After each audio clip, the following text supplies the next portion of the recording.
কেউ পোস্টাল ব্যালটের অপব্যবহার করতে চাইলে তা ঠেকানো হবে। বুধবার এমন মন্তব্য করেছেন পররাষ্ট্র উপদেষ্টা তৌহিদ হোসেন। তিনি বলেছেন, নির্বাচনের সময় অনাকাঙ্ক্ষিত পরিস্থিতি সামাল দিতে আপাতত অন অ্যারাইভাল ভিসা বন্ধ রাখা হয়েছে।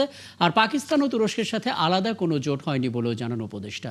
জানাচ্ছেন নাদিয়া শারমিন। সম্প্রতি সামাজিক যোগাযোগ মাধ্যমে আসা একাধিক ভিডিওতে একটি বাসায় কয়েক ব্যক্তির কাছে অনেকগুলো ব্যালট পেপার সহ বিভিন্ন কথোপকথন জন্ম দিয়েছে বিতর্কের। পোস্টাল ব্যালটে ভোটের বিষয়ে নতুন করে শুরু হয়েছে উদ্বেগ। এ নিয়ে পররাষ্ট্র উপদেষ্টাকে প্রশ্ন করা হলে তিনি জানান, এর অপব্যবহার রোধে চেষ্টা করা হচ্ছে। আমাদের যারা এই রাজনীতির ক্ষেত্রে বিচরণ করেন তারা সবাই যে পারফেক্ট মানুষ তা তো না, কোনোখানেই পারফেক্ট মানুষ নেই। তো কেউ এটাকে মিসইউজ করার চেষ্টা করবে, এটাতে অবাক হওয়ার কিন্তু কিছু নেই। আমাদের চেষ্টা করতে হবে যেন মিসইউজ না হয়।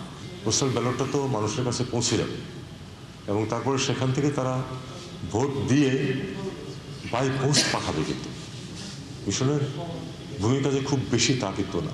এদিকে নির্বাচনের আগে 1 মাস অন অ্যারাইভাল ভিসা বন্ধের বিষয়েও উত্তর দেন তিনি।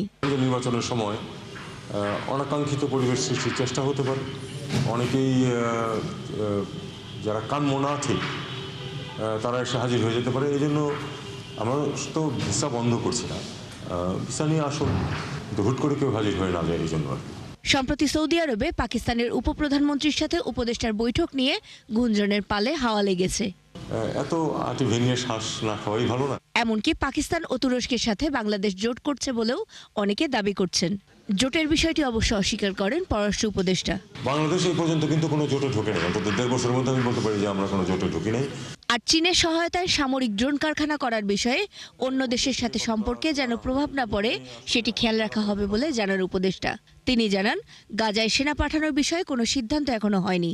মূল কথা হলো যে 3টি শর্তের কথা বলেছে, আমরা ওখানে লড়াই করতে যাব। এমন কোনো কর্তৃপক্ষ থাকবে যোগাযোগ করা বা কথাবার্তা বলাই সম্ভব না, সেক্ষেত্রে তো আমরা যাবো না। কাজে আমাদের শর্তগুলি যেগুলো এগুলো মোটামুটি পরিষ্কার, কিন্তু এরপরে আমরা চিন্তা ভাবনা করবো, কিন্তু আসলে কোনো সিদ্ধান্ত তো এখনো হয়নি। উপদেষ্টা কথা বলেন বাংলাদেশ মিয়ানমার সম্পর্ক নিয়েও। আরাকান আর্মির সাথে কোনো আনুষ্ঠানিক আলোচনা হবে না বলেও জানান তিনি।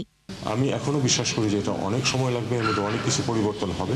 ভারত বাংলাদেশ মিশন আবারও চালু, ইইউ এর সাথে সমঝোতা চুক্তির মতো বিষয়গুলো পরবর্তী সরকারের হাতে ছেড়ে যেতে চান পররাষ্ট্র উপদেষ্টা।